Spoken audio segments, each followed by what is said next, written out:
Yeah, typically one of those topics that we are avoiding between that and politics, but newsflash, folks, we're talking about both today.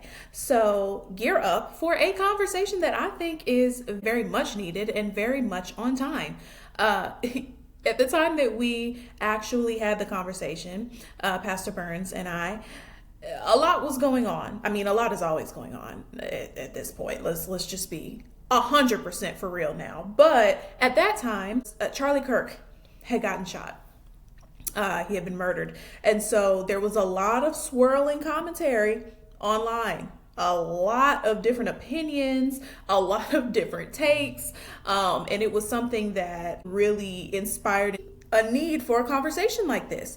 So Pastor Burns, aka my father, has been a pastor for almost 3 decades now. And one of the things that he's always been very focused on, and I can remember having conversations about this or doing seminars about this when I was a little girl, all of them were primarily around racial harmony in the church and kind of what the heart posture and the mindset and mentality had to be for church leaders and, of course, the folks that were a part of the body for that to actually be realized.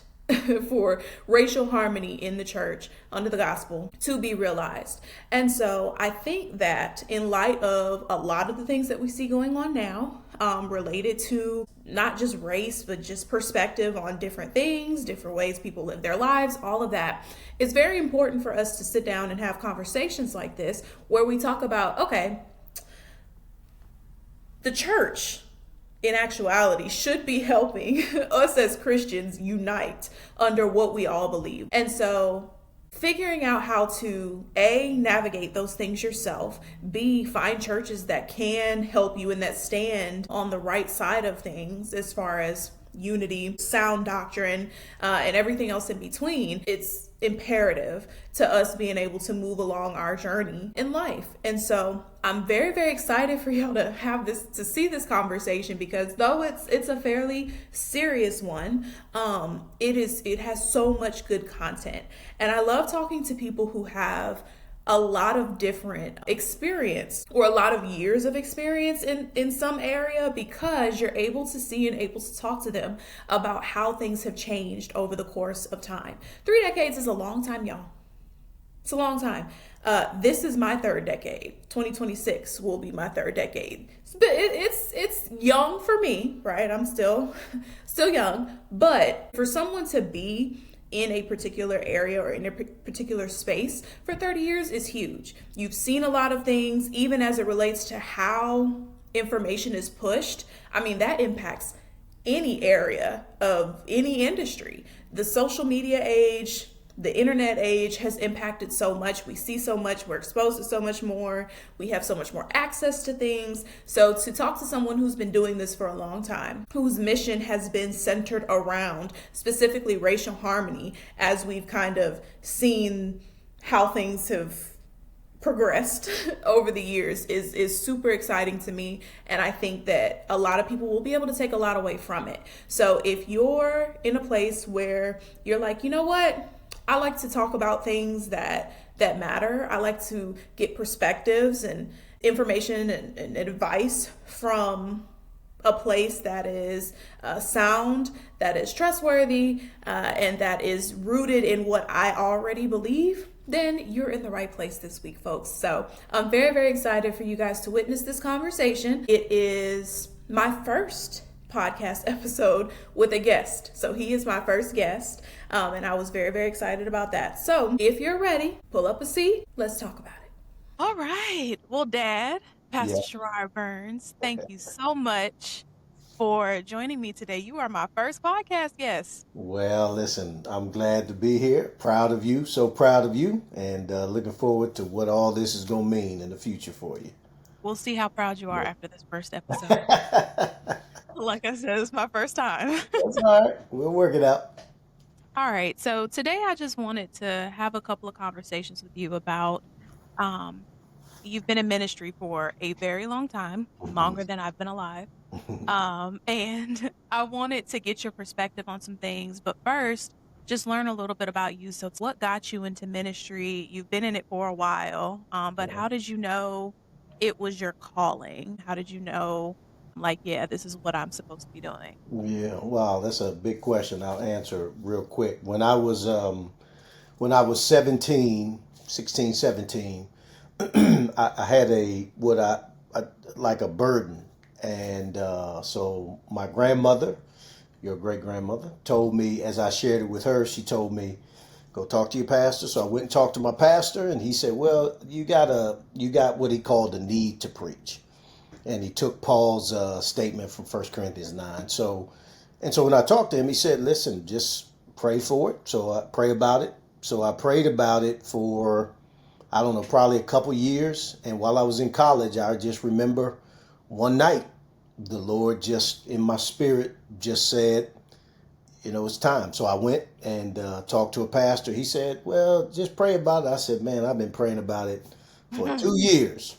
Mm-hmm. And it had been confirmed over a period of time by people that I didn't know Hmm. that were saying things to me, but I was young, so I wasn't really eager to jump out there. But at that time, at 19, when I woke up that Sunday morning, I went to church, and that's when it happened. So that's the call of it all. But yeah, And that so was your time. You were at Tuskegee I was at University, Tuskegee University. Yes, majoring in marketing. business, supposedly. Yeah, Marketing. yeah. Who knew? Yep. Yep. Doing Okay. more ministry probably than I was school at the time, but Yeah, yeah, professional student, as yeah, they say. yeah, yeah. It took me a minute to graduate, but I got out. Mhm, okay. So tell me where you are now in your journey with ministry. What does that look like? I mean, we can talk a little bit about, I guess, the journey as Hmm. much as you like, but to just where are you now? What are things looking like? What do you have on the horizon? What are you Yeah. planning? Well, right now I'm in Miami, pastoring a church called the Bridge Fellowship, which I have been for the last 14 years. Over a ministry called Christ Above Culture, which is the title of my book, the ministry that that I've had in my heart for a long time. So between those two things, along with writing and just kind of traveling a little bit, the church and that ministry, and those are the things that are occupying my time. I just want to plug in here because I feel like we're skipping so many things, but I just want to plug a couple things here.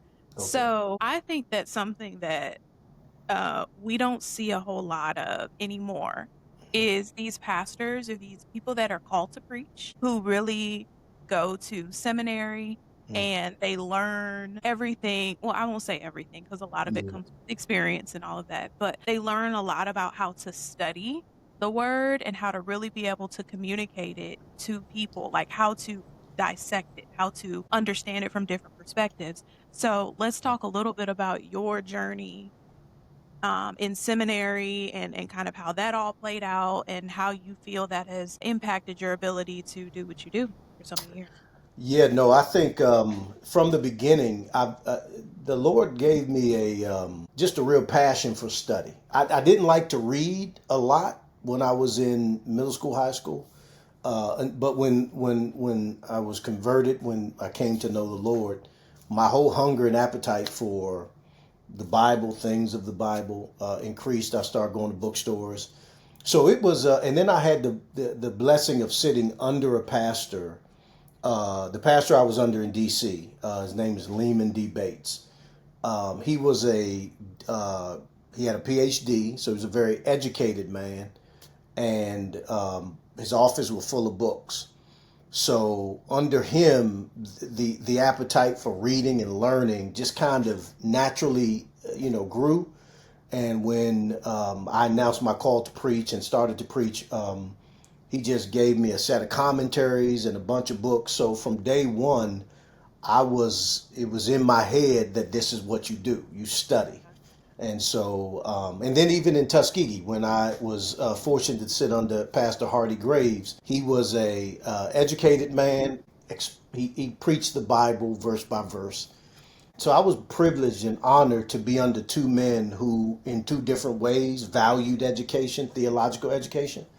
So when I graduated from Tuskegee, even before I did, I was already reading books on theology and that sort of thing. So almost a foregone conclusion that I would go to seminary, and I went. And I tell people all the time, seminary doesn't It doesn't make you a preacher, it just helps, it gives you tools. And I think what we're seeing today um, is I don't know, just kind of this self called kind of thing. Mhm. And very gifted people. I mean, they've got gifts and can speak and communicate. But what we're seeing is a real dearth of substance, Mhm. and we're building a generation of people who don't value the history of doctrine and the value of it. And so church is becoming less of an institution where people are learning, growing in the faith, and Mhm. more of a place where people are hanging out, getting, it's more about community, which is important. But community, I believe, centered around real solid orthodox truth is what the church should be. And then from that, we engage society, touch on all kinds of topics, and be invested and involved in the world, but really with a real understanding of what the mission of God is in the world. Yeah. Yeah, and I'd say that's something that over the years, coming out of your childhood home, Mhm. speaking for myself, coming out of my childhood home and then going off to college and then everything else that I did after that. One Right. thing that has always been difficult is finding somewhere that I feel is, or I know, um, is really teaching sound Right. doctrine. That has always been very difficult. I I I hate to say this, but I see it a lot, with us. You can sound good, Mhm. you can pray well, and they're like, "Oh, that boy's gonna be a pastor there," Mhm. but to your point, all of the studying and the dedication to actually learning what those things mean. I mean, I Mhm. sat under you and several other different kinds of pastors in my youth Mhm. that I saw really had a dedication to that, whether they were breaking down the Hebrew translation of Right. something to where even that adds another level of sentiment to whatever is being talked about at that time. So I would say you've ruined it for me, but it's been hard to find a church home for years just because of that, like really wanting some sound teaching from Yeah. someone. Well, I think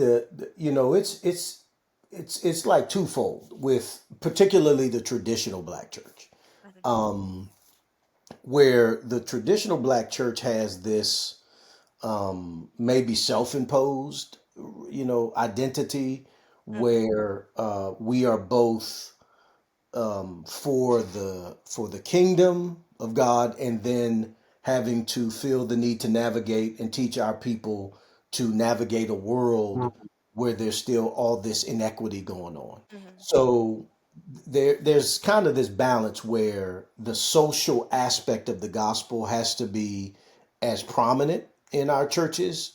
Then it doesn't have to be, but I Mhm. can understand how it is Right. because people's lived experiences force them to have to navigate how do I make sense of a sort of a first century book that's telling me about an eternal existence in the 21st century that's in between the first century and eternity. So how do I apply that here? And I think for pastors, they some with right intentions and some probably not are having to navigate the balance. Martin Luther King, for all of the things that people will say about him, he was, I think, the prototype of the kind of preacher that really helped the black community at the time. He's a very educated man, articulate man, but really was able to take what he knew about the Bible and apply it to social issues. And that became difficult as people tried to follow him, and it became more about, I think, status and name, and really less about articulating a real coherent ideology, Christian ideology of how to really counterbalance what people were experiencing. So there are some people out there that's just all about that. They're not about education. And then there's some people, however co opted, I might say they might be, that in really good hearts and intentions are trying to do the best for the people they serve. Yeah. And I mean, piggybacking or just pivoting a little bit from what you mentioned about the connection of the church and social issues or just topics in general. We live in a world right now Mm. where, as you know, There's plenty to discuss, especially as it relates to things like politics. We've seen, who we have as our president currently, and some of the um, mentality or just ideals that he stands on that a lot of people question or would say are not Christian based or Mhm. biblical. And then you have other folks like, I don't know if you had heard any of the discussions or just heard Charlie Kirk Mm, speak at mm, all or watched any of his videos. I personally did not know who he was until he was killed a mhm. couple of weeks ago, Right. unfortunately. And so since then, I've seen a couple of things, that he's put out. And I think that the question that I've seen a lot, especially from Black folks, just people of color in general, is, how do we live in a world, go to a church and worship with people that will say are our brothers and sisters in Christ, or we don't, right? We're in two separate churches, so we may not even cross paths, but how do we balance that? How does the church address that? Does it? Do we even address those kinds of issues or those kinds of tensions Yeah. that are running high and I mean are valid at this point? Well, yeah, I mean, the larger question answer is, yeah, we do. I think the particular answer is, and you've seen this, right? Just in your life as we've navigated certain contexts we've been in. Um, I think it starts with, for the church, not moving and pivoting from its foundation. So everyone operates from a worldview. And so you could be black, white, whatever it may be in the society, all these worldviews. But the church is operating from a different worldview. And it takes courage to live that worldview, because the worldview that we live from is a worldview of the gospel, where we see in the life of Jesus and the death of Jesus that the odd thing about victory is that it comes from humility, right? It's like in all of the things that Jesus suffered, he won by his death and his resurrection. And I lay that out because we can't lose sight of that as a church. Now, how that's fleshed out can be very different, because we can look at what's called Christian nationalism or American nationalism, right? Where, or Christian nationalism, which to me is a merger of the two. And really what you have is a politicized version of Christianity that has issues of division in it. So it really is white nationalism sanitized as Christian nationalism. And so that has to be rejected, because at the end of the day, we don't belong to, we can't be identified with the politics of America. We can't be. We have to push back against things that don't equate to justice and righteousness, right?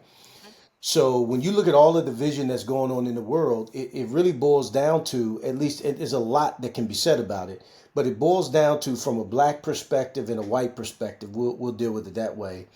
Are we going to be driven by biblical ideas of justice and mercy, or are we going to be driven by political ideas of what that looks like?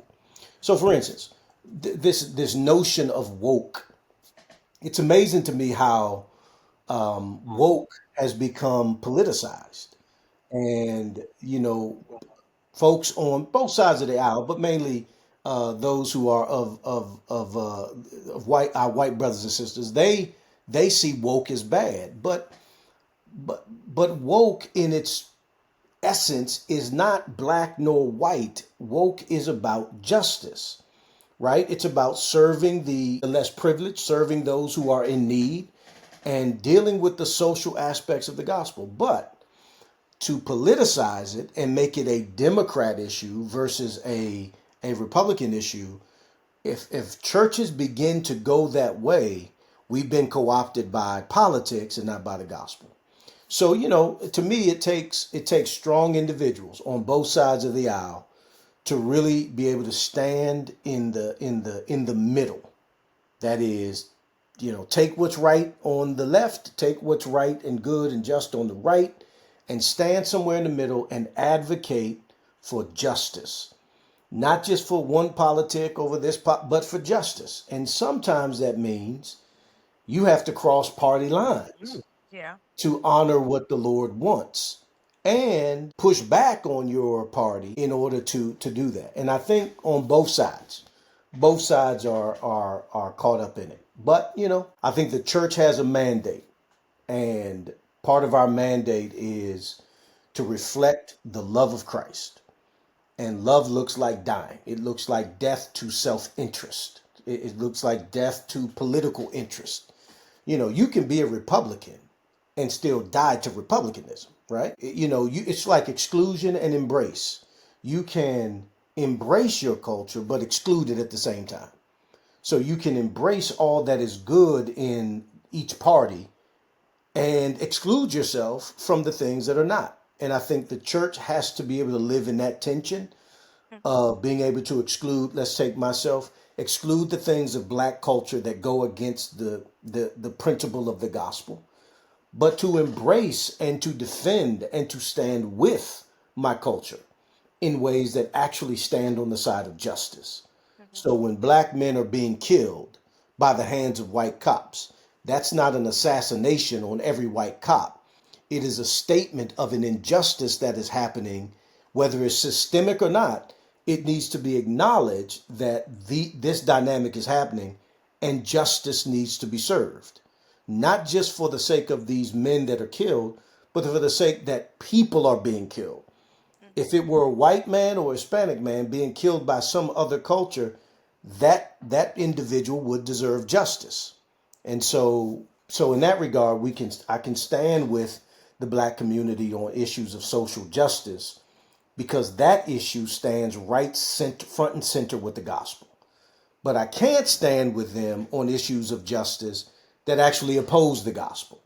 Right. I can't, I'm answering your question probably too much. Yeah, and it also gets me to thinking, we've had this conversation before, Mhm. um, together and with grandma Yeah. about about the like how our lives, Yeah. how we're raised, and Mm. how the teachings that we get Yeah. from our parents, from the church, even how they align with what is typically associated with like conservative Sure. Republican values, right? Hmm. But we're all like, no, we're Democrat, you Right. know, Bill Clinton, Right. you know, Exactly. like he had a picture on the wall just like Hmm. President Obama did. But Yes. like, we talk about that too, and how it almost seems like a contradiction in so many ways. We're raised to, and I'm not saying necessarily that's how I was raised, but I know that you were, and I know Yeah. that there were other folks who were raised the same way. You're raised to, we'll just tout off the typical things: go to church, read your Hmm. Bible, abstain till marriage. All of those things sometimes is don't get drunk, don't Right. get tattoos, don't get, all Hmm. whatever else we associate with being holy, I Right. guess. And tying that, and it's all what you most would probably say is conservative, and then we're Hmm. like, no, we're Democrat all the way, when Right. so many of the things that we're taught to not do or to be against Hmm. align with what people would say is a democratic mentality, I Right. guess, at this point. And Right. so it just gets me to thinking about that, like how there are so many areas for contradiction and for conflict with other people and within yourself when trying to figure out where you stand, whether it's an individual or a church, and how you address those things and how you maneuver in life as a result. Well, that's true. And you would always tease your granddad about how he got on the phone, right?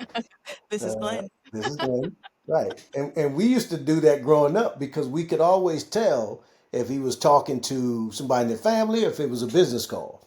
But when we got older, you start to realize that the challenge of African Americans is that we have to be almost double Hmm. in the world, and so we learn to live in this duality of existences, right?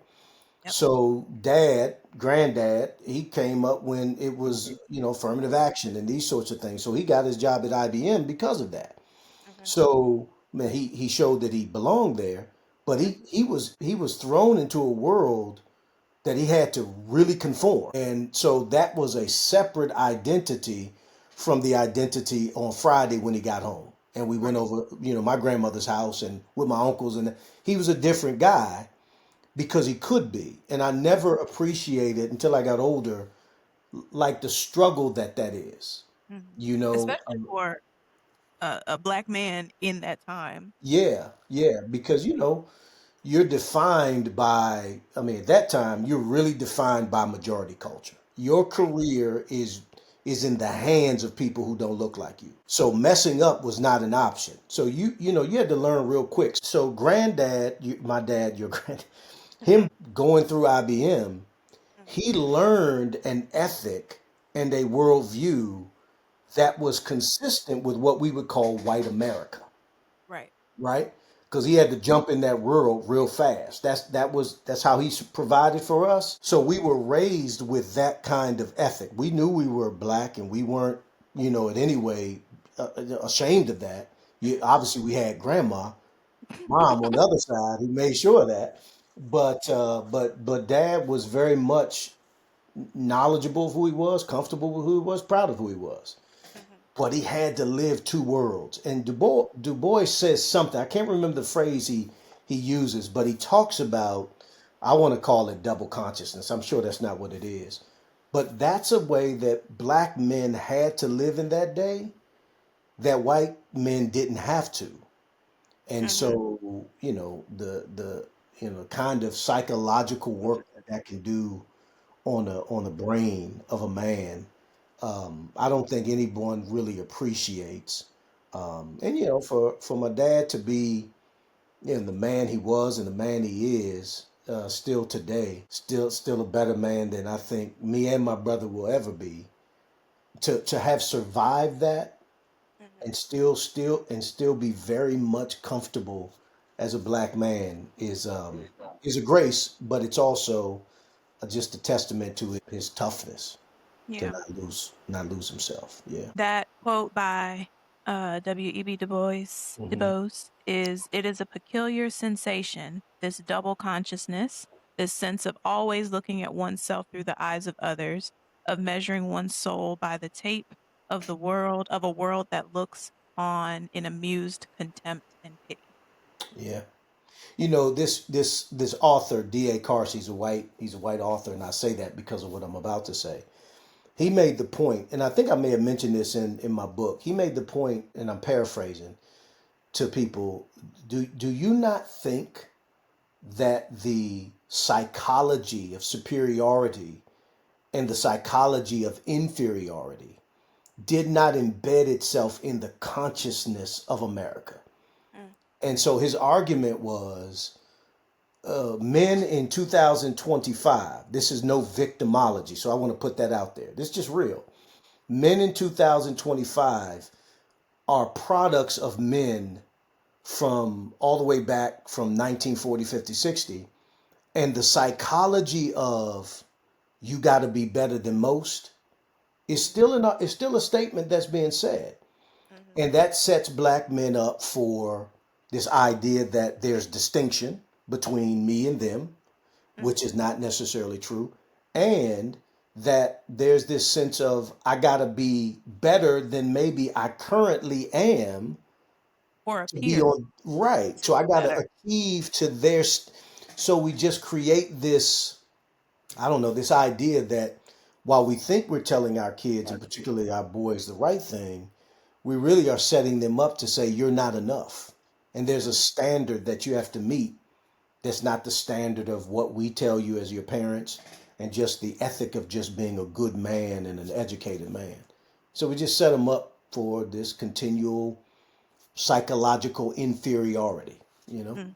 Yeah. Yeah.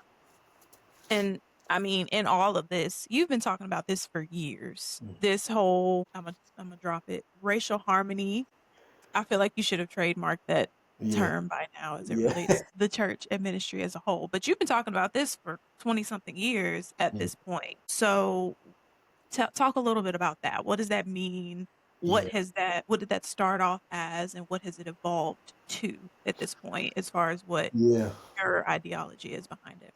Yeah, it started. I can remember where I was. I was in college, so I was living in a trailer with your Uncle Paul and Aunt Lena, their trailer. And I remember the day when I just felt like, that was a mission for me. I just had a burden to see these churches united or blacks and whites united, under the gospel. And so I'm probably 19 or 20 at that time. And then over time, it just developed. And so I was able to teach on this at a church for so many years. And then that came into a book. And then, I was fortunate to travel to churches and different countries to talk about it. And it just morphed into this mission. You right. At one point, it was just, I think this is a good thing. And then it became this almost a burden that the Lord put on me as a as a mission. Like it's not just a thing I talk about. It really is what I believe is the truth about what the gospel does. And I think what sort of grieves me about what's going on, even with Charlie Kirk, because the issue is I didn't know anything about Charlie Kirk, and the issue is, and I think President Obama said this, and I think he said it. He said it best. We can do both things. We can be critical of his stances, and particularly his issues on race, Right. and saying that the civil rights was a mistake, civil rights movement was a mistake, and we can also say his murder was unjust Yeah. and should be mourned and grieved, and people should be held accountable. But because people are so identified with politics, it's hard to even be on both sides. And Yeah. I think the church is its mission, at least I feel, is to be in the public square, showing that there's something greater than culture that we unite in. And from that foundation, we can have all of these difficult discussions. I'm not a pie in the sky guy. I'm not an idealist. Black people live in a world where they're scared, and white people live in a world where we all live in with our fears. So I'm not, but I think we can have these conversations productively if the center is something that unites us far more than our culture and our differences divide us. Yeah. And I think the church has that in the gospel and in Christ. And that's my issue. I think the church should be the leader in the world of what unity looks like. I think it should be the leader in the world of how do we solve these problems of division. I think it should be the leader in the world of assessing whether DEI is right or wrong, right? But it's all politicized. So now DEI is out the window. Probably there's some pieces of that I would disagree with, but I would also think diversity, equity, and inclusion is something from a cultural standpoint, is something that the church ought to embrace because that's what the gospel is about: diversity, equity, inclusion. Now, there's some things we would not include, but from a culture color standpoint, diversity and equity and inclusion is what Christ has achieved on the cross. Now, I just want to say, just for context, I don't mean everything, right? Mm-hmm. Mm-hmm. But from the standpoint of a black Christian and a white Christian, Hispanic Christian, Asian Christian, that diversity has been united under the cross. And when we unite under that, then we can have all kinds of issues about what's going on because we're repping something greater than our issues. Yeah. Yeah. And it's funny you talk about people identifying with their political views Mm. or whatever, so much so that there is this division. I was having a conversation with someone earlier today about how when it comes to Christianity and the gospel, it's hard to have a debate with someone about something that is related to Christianity or the Bible or whatever if y'all both aren't on the same page about Yeah. certain things. So, for example, I used to always say this to one of my friends, we can sit up here and we can debate all the doodah day or ask these questions about, well, if he really rose again, why did they find bone? Like Mhm. we can talk about all that, but at the end of the day, if you don't believe that Jesus is the Son of God, he Right. came, died for your sins, rose again on the third day, and that Right. the Bible is the word of God, then we can't, what are we talking about? So for example, I saw something the other day. And again, I have the way Charlie Kirk died was extremely Sure. brutal, extremely wrong. I have no joy in seeing that happen to him by any means at all. I saw somebody post something the other day, and it was like, if he had been born earlier, he would have been Jesus. What? Like this. I So it's listen. like, how do you have conversations with these people? Yeah, yeah, So it's like stuff like that. It's so funny because I think social media brings the most extreme of everything sure. to the forefront. Yeah, So me talking eye to eye with someone right. on a regular date, they probably, I would like to think, would not say anything insane Well, to you me know, like that. But yeah, I mean, these platforms, people are experts day one with no research at all, right? And we unfortunately we listen to them like they are, mhm, and so. But I think even the gospel and what you talked about, which was an excellent articulation of the gospel, and I think at a fundamental human level, we should just care about justice, right. right?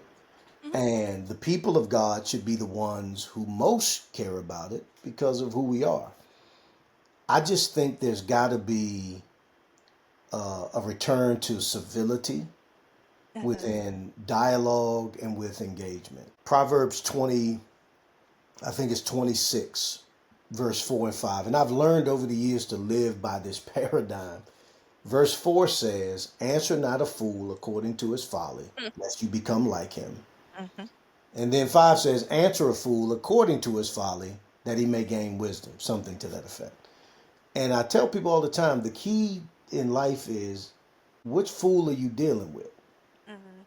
Because some fools don't deserve answers, Mhm. right? Some statements are so foolish you just walk away. And then there's some that are foolish but not ignorant and not isolated or closed off. Right. And those are the ones you engage because there's openness to dialogue. But in our platform of social media where everything that everyone says is right because they said it, Because there it's their can't truth. be any dialogue. It is. I mean, because A equals B and B equals C, and it's like, and then B equals. I mean, it's just all over the place. Like you can't have true dialogue because everybody's always shifting the goalpost of meaning, right? Mhm. Yep. Mhm. So yeah, you know about that. You know about that. A little bit, Yeah, little bit yeah, in my few years. yeah, yeah, yeah. Okay, so let's talk about Christ above culture. Mm, That is your one of your more recent endeavors. So, mm, what is Christ above culture? How is it different from, where you started with preaching just pretty yeah. much on racial harmony, and how do the two come together? Yeah, this it's sort of it's grown and developed. Initially, it was just like a 5 hour seminar I would give and go to churches and do, and it was really geared toward churches Mhm. to help them practically understand from a historical and biblical perspective sort of how the gospel fleshes out in life. So to view history, the crazy history of our country, but as Christians to view it from the lens of from the gospel, so that we need to learn to forget, right? Meaning not forget that it happened, not to forget the atrocities, but to not deal with our current brothers or sisters who are white as if they did it, right? Mhm. And I think, just trying to challenge the black church to walk in forgiveness, which is hard, albeit, but we have to, and then whites to remember, don't act as if what's existing today just happened out of a vacuum. Like this is a historical issue,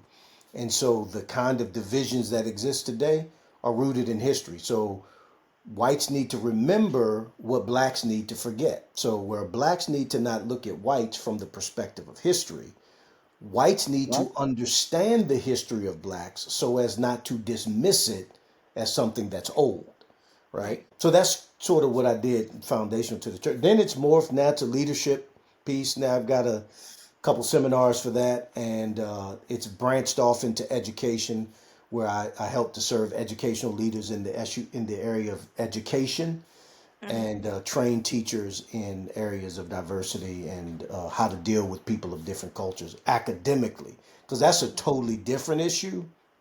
It's related, but it's different because it's dealing with so much more. When you deal with a student, you're Right. dealing with the student, and then the history of that student. It's so much. So, but that's been fruitful. So I've been able to do that over a few schools and I don't know how many churches over the years. So, yep, Okay.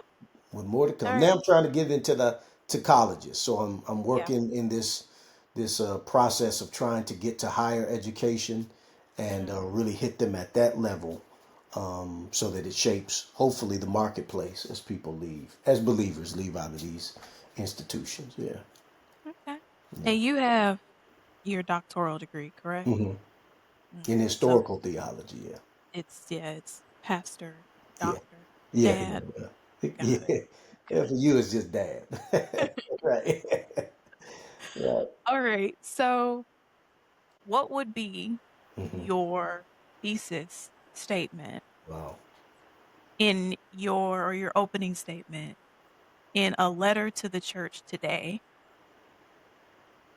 regarding how to navigate, whether it's political, racial, whatever, hmm imbalances or just high key, not issues, but just things that are being addressed? What would be your opening statement, your thesis statement in a letter to the churches today saying, okay, here's what I recommend. Here's what you need to know. Here's how you should move forward.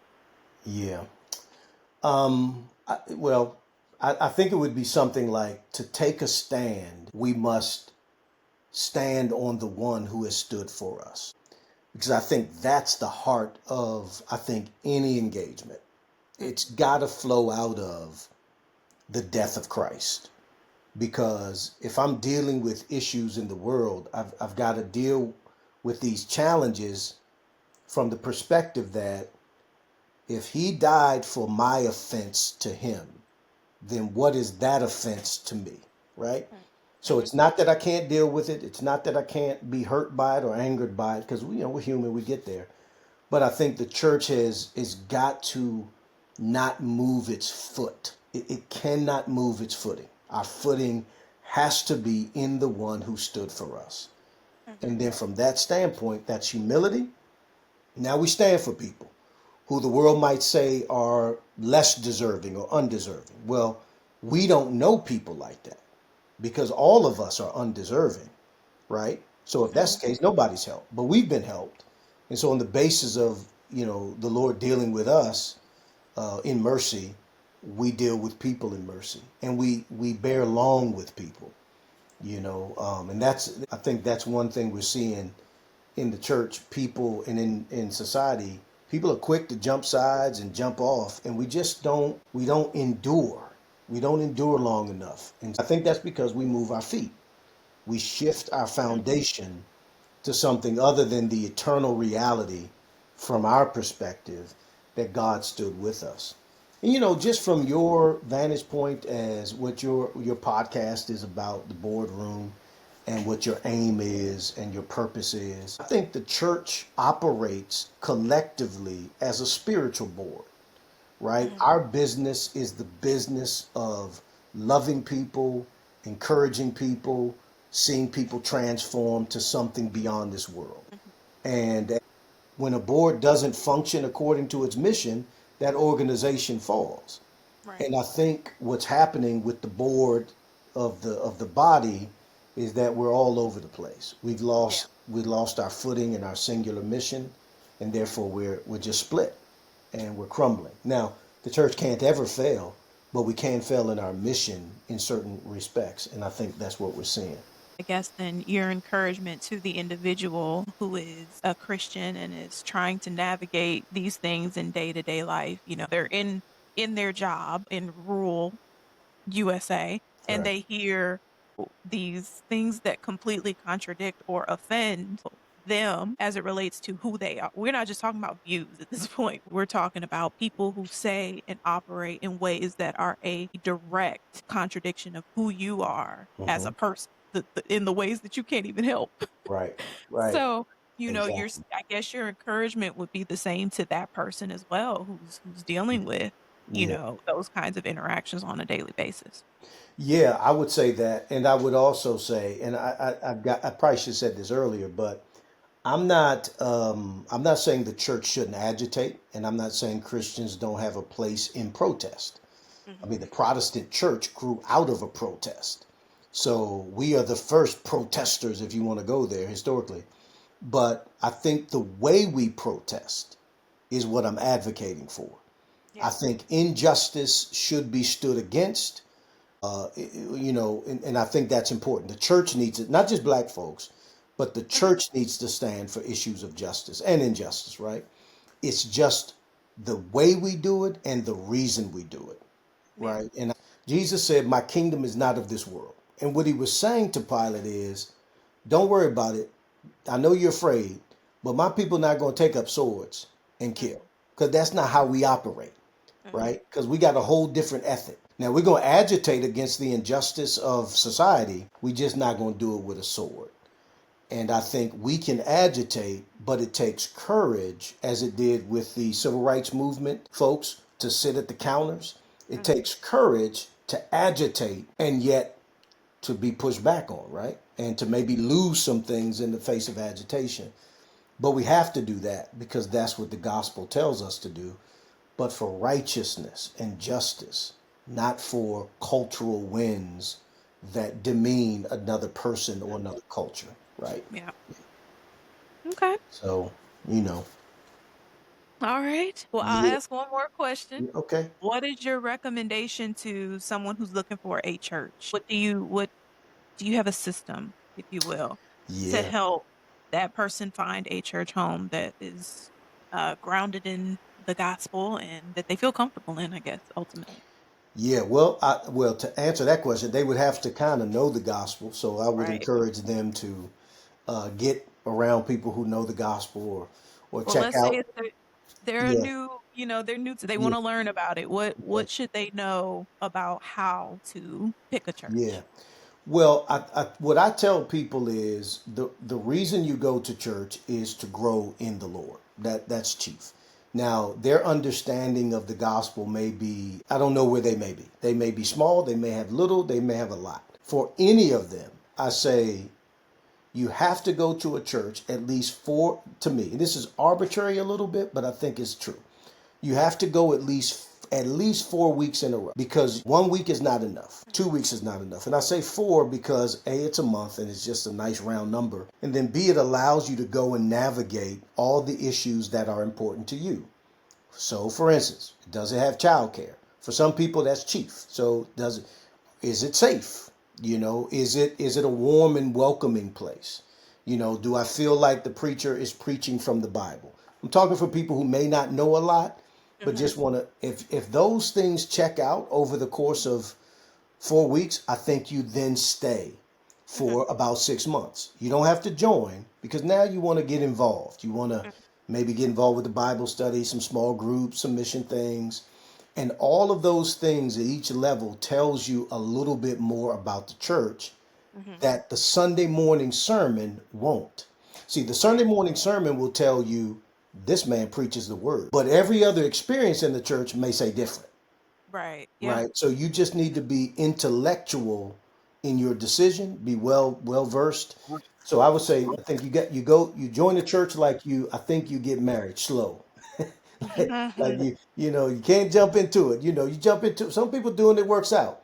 But if you do and it works out, you still got all of these years of just struggle trying to figure out things. But so I think you just take slow. You date the church. You date it, Hmm. and ask as many questions as you want. And so that'd be one if you didn't know. If you got friends that go to a church, just connect with them and go to their church and get invested and involved. Wherever you go, get invested and involved. Because preachers are going to tell you this, but I'm going to tell you up front. Preachers love it when people come in and they get involved in the church more than they're giving. We want everyone to give, but we love people that get involved, because that tells us they're on mission with us. And you love people like that. So that's what I would encourage.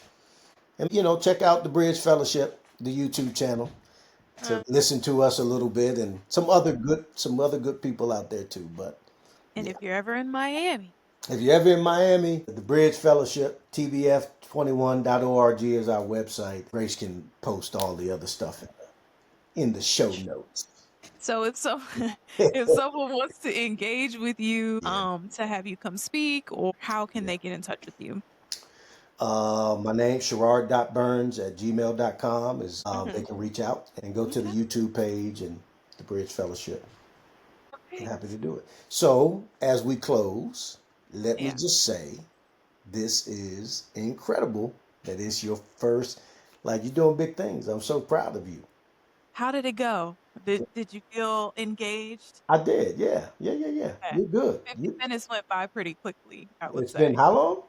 50 Oh minutes. wow. 51. Yeah. No, that's good. That's good. And Okay. I love your, we talked a lot about, your concept. So I can't wait until you roll out all these episodes. I think it's unique. And I think you have first of all, you're intelligent and incredibly sharp. So you bring that to the forefront. But I think you've got experiences in organizations and corporations that make you more than a podcast. Like you are a resource in so many ways. So, and yeah, people say I say that because you're my daughter. And maybe that's true, but it's also true. It also happens to be true. Both can be true. Yeah, both can be true and both are true. So I'm excited, proud of you, and can't wait to see if I need to make an appointment to call you, or if I'll be able to get through just with the first call. We'll see. I know you ain't talking about nobody not answering the phone. We are not gonna go there. Not today. No, this is good. Ah, This is good. Proud of you, though. This is good. Thank you for having me. I thank appreciate that as you. your first guest. I appreciate that. Thank you for joining. Listen, like Martin said, when I blow up, we blow up, ba-boom. So when you blow up, everybody gonna blow up. We just Oh waiting my. for the blow up. Waiting for the blow up. Yeah, me too. Oh, it's gonna happen sooner than you think. Trust me.